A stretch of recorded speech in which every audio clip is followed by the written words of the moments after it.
Salam,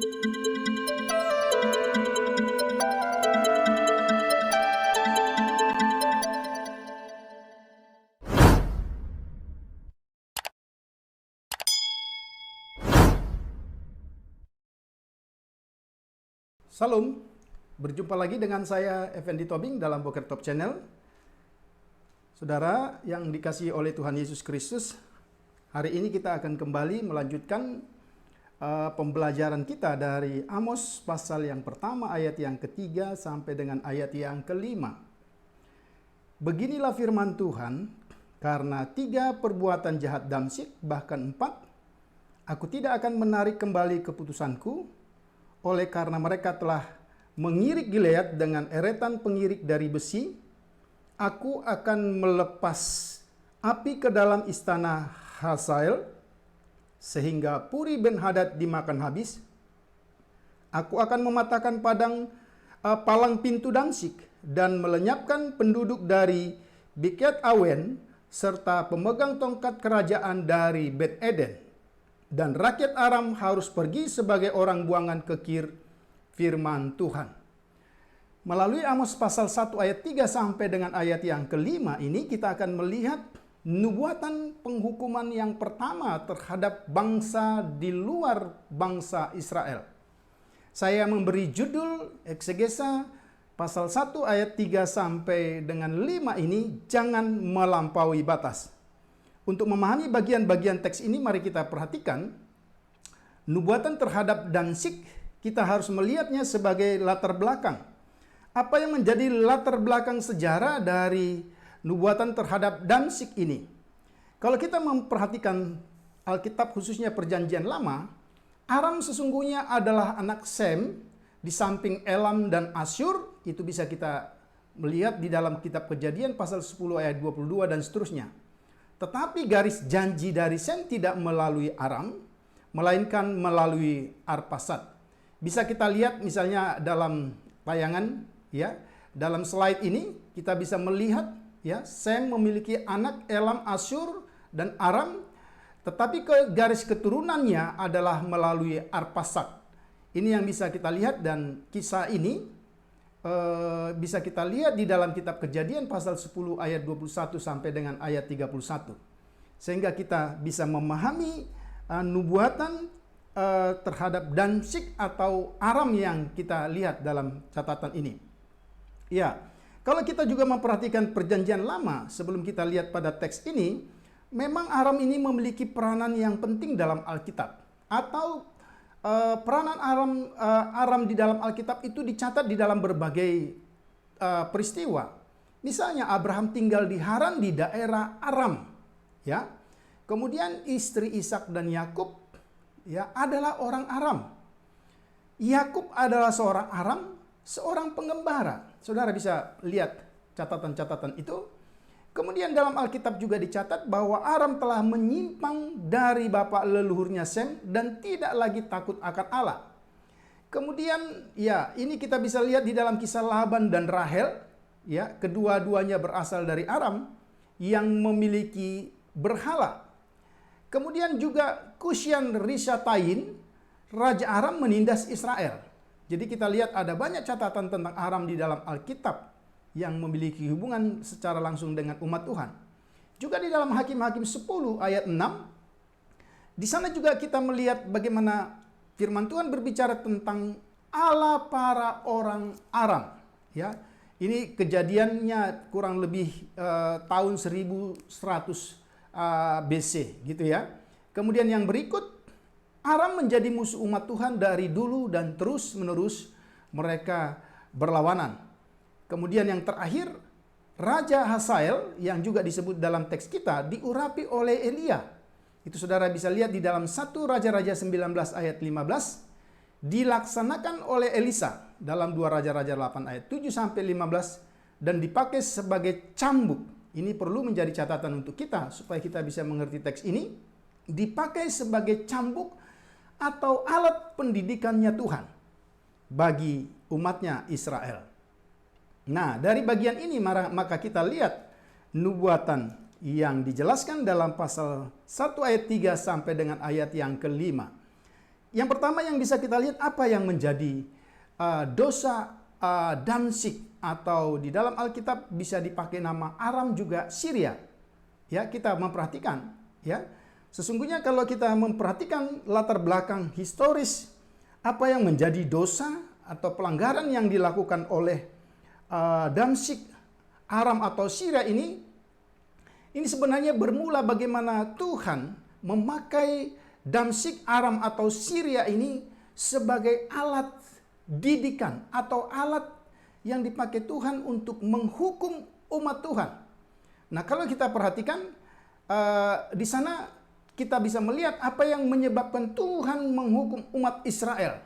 Disebut di sana karena dosa umatnya, khususnya dalam pemerintahan Raja Yehu, sehingga Tuhan mendatangkan kerajaan Aram atau kerajaan Damsyik atau kerajaan Syria ini untuk menjadi alat pendidikan atau alat penghukuman di tangan Tuhan, dan ini berlangsung sampai kepada zaman Raja Yoahas. Jadi kita lihat ini sesungguhnya bermula dari bagaimana Tuhan ingin mendidik umatnya melalui penghukuman yang dilakukannya melalui bangsa Damsyik. Ya, ini bisa kita lihat dalam 2 Raja-Raja 10 ayat 32 sampai 33, ya, ada istilah mulailah Tuhan menggunting daerah Israel sebab Hazael dan seterusnya. Jadi kita lihat sesungguhnya inisiatif Tuhan ya pada mulanya ingin memakai bangsa Aram atau bangsa Damsyik ini sebagai alat untuk mendidik umatnya. Ya. Sehingga dia dalam inisiatifnya atau Tuhan dalam inisiatifnya memakai bangsa-bangsa kafir ini untuk menghukum umatnya. Kemudian juga di dalam Raja-Raja 13 ayat 3 kita bisa membaca, diserahkannya lah mereka ke tangan musuhnya, yaitu Damsyik, Aram, dan Syria yang memiliki nama yang sama. Nah, tetapi kalau kita memperhatikan, inilah yang menjadi masalah. Perbuatan Aram yang diinisiasi pada mulanya oleh Tuhan itu, dan itu berlangsung sebagai cara Tuhan untuk mendidik umatnya, itu kebablasan. Itu melampaui batas-batas yang ditetapkan oleh Tuhan. Nah, kalau kita memperhatikan perbuatan apa yang dilakukannya, kita bisa membaca di dalam 2 Raja-Raja pasal 13, ya, ayat yang ke-7. Ini misalnya kita baca 2 Raja-Raja pasal 13 ayat yang ke-7. Sebab tidak ada laskar ditinggalkan pada Yoahas, selain dari 50 orang berkuda dan 10 kereta dan 10.000 orang berjalan kaki, sebab Raja Aram telah membinasakan mereka dengan meniupkan mereka seperti abu pengirikan. Artinya, apa yang dikehendaki Tuhan telah melampaui batas dalam perbuatan bangsa Aram atau Damsyik dalam teks yang kita baca ini. Nah, ini yang bisa kita perhatikan. Ya, sehingga bagian yang kedua dari kitab Amos, kita akan melihat saudara, di sana dikatakan, aku akan melepaskan api ke dalam istana Hazael. Ini penghukuman yang memang diulang untuk semua bangsa yang kita catat di dalam pasal 1 ayat 3 sampai pasal 2 ayat 3. Jadi hukumannya dikatakan adalah api. Api menjadi lambang alat perang di zaman perjanjian lama. Pemusnahan dengan api adalah jenis kutukan perjanjian, tetapi sekaligus juga pemusnahan dengan api adalah ekspresi murka Allah.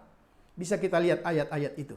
Ya, Allah mengirim api menggambarkan konsep perang Tuhan atau yang kita kenal dengan perang suci, di mana Tuhan dalam inisiatifnya mendatangkan api untuk memusnahkan musuh-musuh umatnya, musuh-musuhnya sendiri. Ini yang bisa kita lihat. Ya, dalam PL Tuhan seringkali juga digambarkan sebagai pemimpin militer tentara Israel. Itu kita bisa melihat mulai dari kisah Keluaran, ya, di mana Allah berperang bagi umatnya, juga dalam kisah Samuel, juga dalam kisah nabi-nabi dan seterusnya. Allah digambarkan sebagai panglima perang. Apapun yang dihususkan untuk pemusnahan dibunuh atau dibakar. Sehingga dengan demikian gambaran api menjelaskan penghukuman Tuhan ini adalah sesuatu gambaran yang sangat familiar atau populer dan diketahui dengan jelas di dalam Perjanjian Lama. Penghukuman yang sama melalui api dibuat oleh Tuhan bagi bangsa Damsyik. Ini kita lihat di dalam ayat yang keempat, yang menjadi sasaran penghakiman Tuhan dengan api adalah rumah Hazael dan benteng Ben-Hadad. Kedua nama ini menjadi representatif dari bangsa Damsyik, Aram atau Syria. Dalam Perjanjian Lama ada 2 atau mungkin 3 kemungkinan nama Ben-Hadad. Ben-Hadad itu muncul. Saudara bisa bandingkan teks-teks ini. Tetapi apa yang dijelaskan oleh Amos di sini sangat jelas, ya. Yang disebutkan Hazael menjadi raja Aram dengan membunuh raja yang memerintah Ben-Hadad. Ya, jadi kalau kita lihat penghukuman Tuhan di sini dijelaskan, ya, kepada istana Hazael dan puri Ben-Hadad, berarti ini representatif dari penguasa Damsyik yang menjadi raja pada waktu itu, yang melampaui batas-batas yang telah Tuhan tetapkan. Dan kepada raja dan representatifnya inilah Tuhan melakukan penghukumannya. Kita bisa lihat hukuman terhadap Damsyik ini, Tuhan sendirilah yang mengancam akan menghancurkan. Kalau kita membaca, ya, dikatakan di sana ayat 5, aku akan mematahkan palang pintu Damsyik. Ya, jadi Tuhan sendiri digambarkan oleh Amos sebagai pahlawan perang yang akan menghancurkan palang pintu Damsyik. Dia juga akan menghancurkan atau memotong, ya. Jadi selain Hazael, puri Ben-Hadad, ada 2 raja lain yang disebut atau penguasa lain yang disebut di dalam pembacaan ini. Yang pertama, ya, yang duduk sebagai penguasa dari kata Yosef di lembah Awen, yang berarti lembah kejahatan. Ini yang bisa kita lihat di dalam ayat yang kelima. Kemudian yang kedua itu adalah pemimpin yang memegang tongkat kerajaan atau lambang pemerintahan di Bet Eden, berarti rumah kesenangan. Nah, selain Ben-Hadad, tetapi juga 2 penguasa lain yang sedang duduk di lembah kejahatan, tetapi juga yang sedang memerintah di rumah kesenangan, itu juga akan mengalami kehancuran dari Tuhan. Saudara yang saya kasihi dalam Tuhan Yesus Kristus, ini satu gambaran penghukuman yang jelas yang Tuhan buat bagi bangsa itu. Kemudian kita lihat siapa penguasa yang disebutkan dan berada di wilayah geografis mana mereka. Memang di dalam teks tidak dijelaskan secara eksplisit.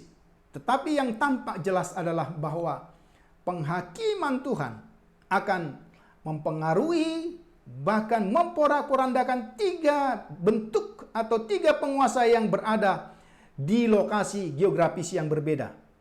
Hanya Damaskus atau Damsyik yang disebut dalam dakwaan, tetapi semua daerah akan menderita penghukuman. Saudara yang saya kasihi dalam Tuhan Yesus Kristus, bagian yang terakhir dari pembacaan kita sebagai bentuk penghukuman Tuhan terhadap orang Aram adalah pembuangan mereka ke Kir, tempat asal mereka. Mari kita buka Amos pasal 9 ayat yang ke-7. Ya, di sana dijelaskan kepada kita, saudara, di dalam Amos pasal yang ke-9 ayat yang ke-7, tempat asal mereka. Ya, kita perhatikan bagian itu. Bukankah kamu sama seperti orang Ethiopia bagiku, hai orang Israel? Demikianlah firman Tuhan. Bukankah aku telah menuntun orang Israel keluar dari tanah Mesir, orang Palestina dari Kaftor, dan orang Aram dari Kir? Berarti penghukuman Tuhan ini justru membawa mereka kembali ke tempat mereka yang semula. Dibuang kembali ke tempat mereka yang semula.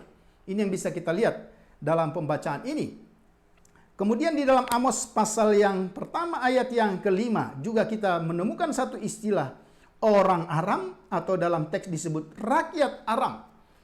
Ya, di dalam ayat yang ke-5 ini mengacu kepada orang Aram yang tinggal di wilayah antara Efrat dan Trans Yordan Utara. Lokasi Kir tidak pasti, meskipun disebutkan dalam Yesaya, juga Amos, dan dalam 2 raja-raja. Jadi saudara nanti bisa pertimbangkan dan lihat geografis dan lihat konteksnya. kita bisa menemukan atau memastikan. Namun dalam teks ini memang lokasi Kir tidak dijelaskan secara pasti. Ya, deportasi orang Aram ke Kir akan mengakhiri sejarah kebanggaan dan kesombongan mereka. Sekali lagi kita bisa memperhatikan bagian ini. Tuhan menghukum bangsa Aram seperti apa yang mereka lakukan terhadap umatnya. Itu yang bisa kita lihat dari ayat 4 dan 5. Bandingkan dengan 2 Raja-Raja pasal yang ke-13. Penghukuman Tuhan ini akan terjadi dan digenapi melalui Raja Tiglat-Pileser 3 tahun 734 before Christ, sebagaimana tercatat dalam 2 Raja-Raja 16 ayat yang ke-9. Dengan demikian saudara, maka jelaslah ya apa yang kita pelajari dari Amos pasal 1 ayat 3 sampai 5. Ini yang pertama. Ini nubuatan penghukuman kepada bangsa di luar Israel yang bernama Damsyik, Aram, atau Syria. Penghukuman itu diakibatkan tindakan bangsa ini yang melakukan kejahatan terhadap umat Tuhan di luar batas-batas. Meskipun kita tahu sebagaimana saya jelaskan tadi, sebenarnya ini merupakan inisiatif Tuhan untuk mendidik umatnya melalui bangsa Aram. Tetapi pada perjalanan dan proses waktu, apa yang dilakukan Aram, Damsyik atau Syria, nama yang sama ini, itu melampaui batas-batas yang Tuhan tetapkan. Dengan demikian saudara, maka dari pembacaan ini kita mendapat peringatan bahwa Tuhan itu adalah Tuhan yang adil. Tuhan yang akan melakukan penghukuman sesuai dengan apa yang dilakukan oleh umat Tuhan, termasuk juga oleh bangsa-bangsa. Sehingga ini menjadi peringatan bagi kita. Bangsa-bangsa ini tidak boleh menyombongkan diri sehingga mereka lupa kalau di satu masa, di satu peristiwa, atas seizin Tuhan, bahkan atas inisiatif Tuhan, mereka bisa melakukan penghukuman atau penjajahan kepada umat Tuhan. Tetapi mereka jangan lupa bahwa ini adalah batas yang ditetapkan oleh Tuhan.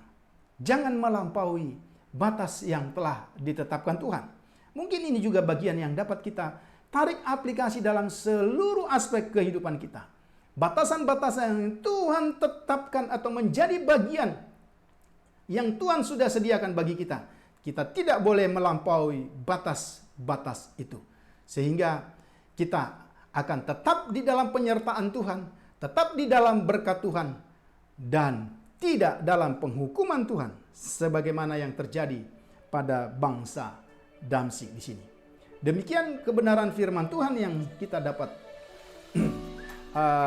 lihat atau pelajari dari Amos pasal 1 ayat 3 sampai dengan 5. Kiranya firman Tuhan ini boleh menjadi berkat bagi kita semua. Tuhan Yesus memberkati kita. Salam.